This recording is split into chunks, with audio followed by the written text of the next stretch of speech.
Bonjour, chers frères et sœurs, auditeurs du message du Seigneur. Nous disons merci à Dieu pour ce nouveau jour qu'il nous donne. Nous sommes en ce deuxième numéro de la semaine. Nous parlons du tribunal de Christ et les critères. Romains 14, 10 à 12. Alors, tel que dit, nous continuons avec les critères qui rentreront en compte en vue des récompenses au tribunal de Christ. Donc 3, le ministère. Oui, les ministres de Dieu auront à rendre compte de leur ministère en vue d'être récompensés. C'est clair, nous rendrons compte de comment nous avons conduit le troupeau de Dieu, dirigé les âmes. C'est pourquoi persévérons sans recul, quelles que soient les vicissitudes, dans la volonté de notre Père, afin de pouvoir rendre un compte parfait et bon. Jacques, le chapitre 3, verset 1, nous lisons: mes frères, qu'il n'y ait pas parmi vous un grand nombre de personnes qui se mettent à enseigner, car vous savez que nous serons jugés plus sévèrement. Le verset 13 et le verset 17. Lequel d'entre vous est sage et intelligent, qu'il montre ses œuvres par une bonne conduite, avec la douceur de la sagesse. La sagesse d'en haut est premièrement pure, ensuite pacifique, modérée, conciliante, pleine de miséricorde et de bons fruits, exempte de duplicité, d'hypocrisie. Amen. Les ministres de Dieu doivent vivre la vérité et prêcher, enseigner que la vérité, que Dieu nous aide.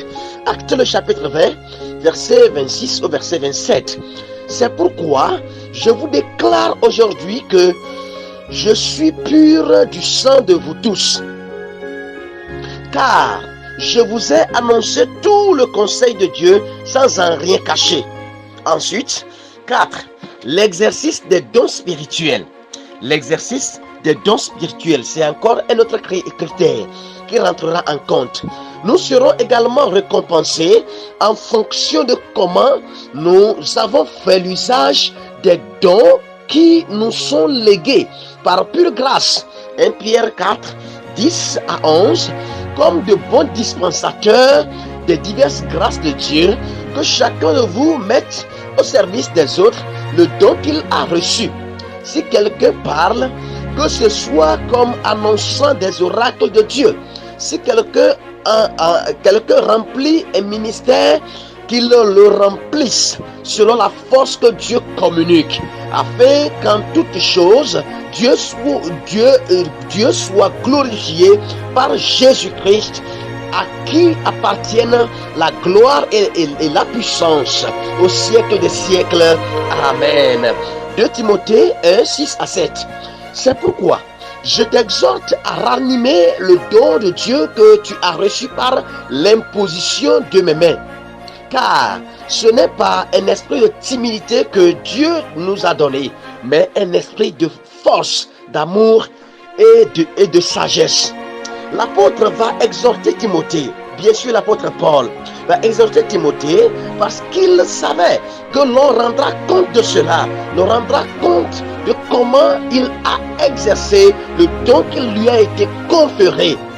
Il est pertinent également de remarquer que la pauvreté spirituelle de l'Église aujourd'hui est sûrement due au fait que plusieurs chrétiens ou serviteurs auraient enterré leurs dons spirituels. Leur don spirituel, ou encore les sous-exploitent, à l'exemple de Matthieu 25, 15 à 18. Que Dieu nous fasse grâce. Nous allons prier. Notre Père et notre Dieu, que ton nom soit béni, ton nom soit honoré encore ce matin pour ta parole. Merci de ce que tu nous parles encore ce matin. Oui, tu nous parles toujours. Et encore ce matin, tu nous as parlé. Papa, nous sommes à toi, Seigneur.